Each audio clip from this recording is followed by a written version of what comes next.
Hiya, I'm Andy and you're watching Andy Does Cycling. Today we're going to be doing some more maintenance on the Boardman hybrid bike.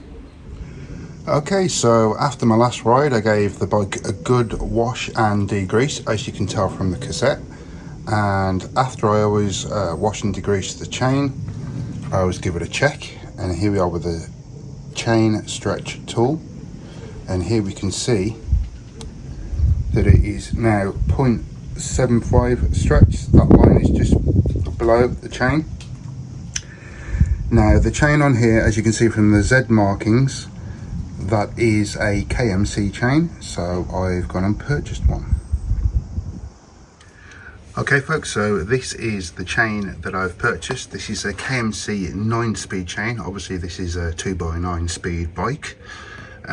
This one comes with X bridge technology. There's basically like an X shape which helps it shift up and down the individual cogs. Some more information there on the back. Just gives you the specifications and the sizes of the chain. Compatible with Shimano and SRAM. This is a SRAM rear geared bike, and the other cool thing with this is it comes with a split link, quick release link, lazy link, whatever you call them. So it's easy to take the chain apart if you need to do so. So without further ado, let's get the old chain off. Okay, so I'm just using this generic unbranded chain breaker, and all we do is we wind this back to bring the pin back. We set the chain in there, and then we just keep driving this until the pin is fully through the other side.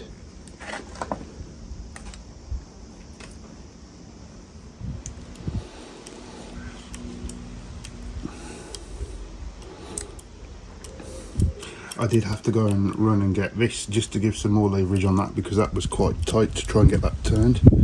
But now that has completely pushed out.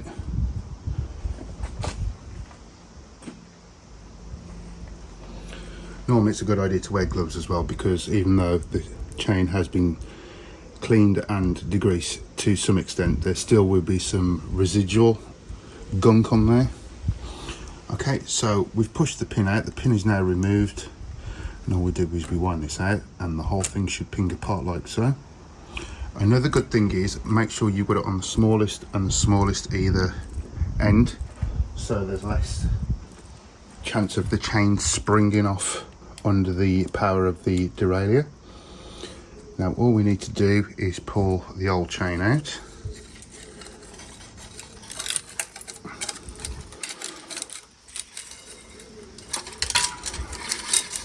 Like so.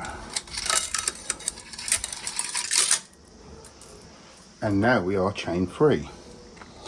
Okay, so new chain, there we go, in the packet, all nice.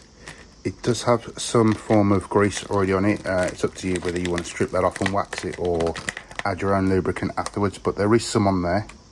There is also some instructions, and also we have the quick links there as well. So we'll just put that to one side for the moment. So first of all, we need to thread one end over the small crank.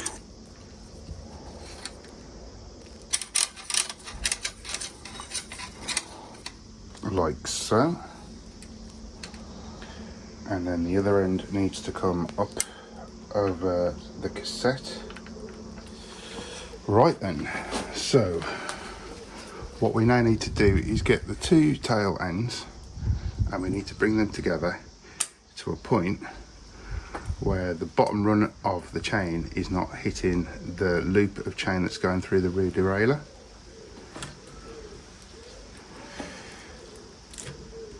It's quite difficult to do, but the good thing about my chain stretch tool is it does have a little hook on the top for doing such jobs. So if we do that, and we pull that down, now that is going to be too slack, because you can see the chain is just hitting the bottom part of the chain that goes through the derailleur. So what we need to do is bring it forwards 2 links, because you've got an inner and an outer plate. So we're going to go 1, 2, like so, and that is now not touching. So what we need to do is remove this here, so we've got a gap, and then we can put the quick release through there. So we're literally removing one inner and one outer, and that's pretty much it. Okay, so same principle again. There's the pin and the one inner and the one outer I've just removed. Now we get the split link out the box.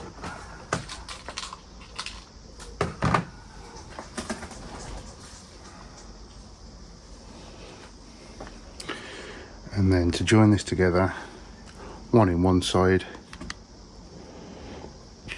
and then we need to get one in the other side, and then we just latch these two together. Now this can be quite difficult to do with the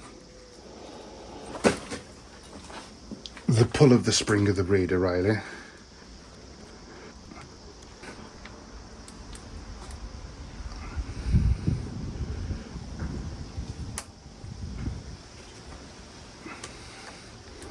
Like so.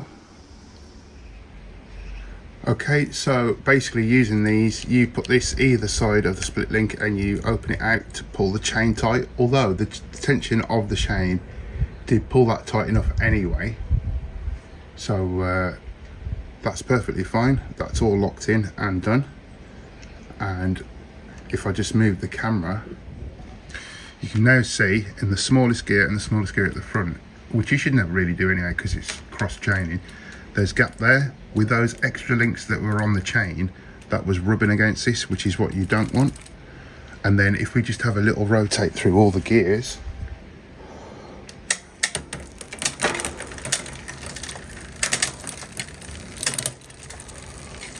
that's all working perfectly, and you can see the derailleur has now kicked all the way down. So we just go back down the gears again.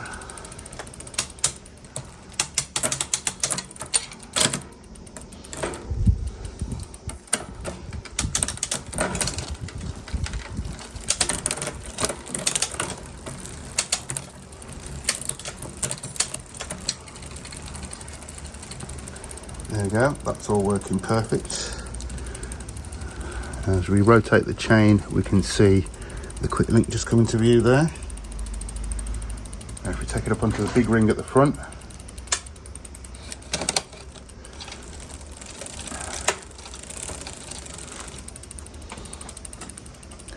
that's all working perfectly too there. So we've got the big ring and the big ring, we've got a good stretch there, it's not too bad. And as we come back down, you'll see the derailleur move back and keep the tension on the chain. So that is now in the highest gear, and that's all working perfectly. Okay folks, so that's pretty much how you change a 9-speed chain on a bicycle. Obviously this one is for SRAM or Shimano gearing, and using a KMC chain, the X9 variant. With the missing link as well, what you can do is, if you don't have a tool to stretch it out, or your derailleur is not going to pull it into location like mine did, what you can do is put your bicycle down on the ground, and with the chain at the top, the link at the top, what you can do is just put some pressure on the pedals and the chain will pull it together like so. And the final thing is just to show you what a chain should look like when it's new. That first one, which is 0.5%, won't even go in.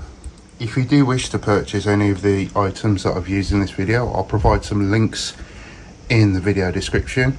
And as usual, don't forget to comment, like, subscribe, share this video with anyone you know that's into cycling, and I'll catch you all in the next one.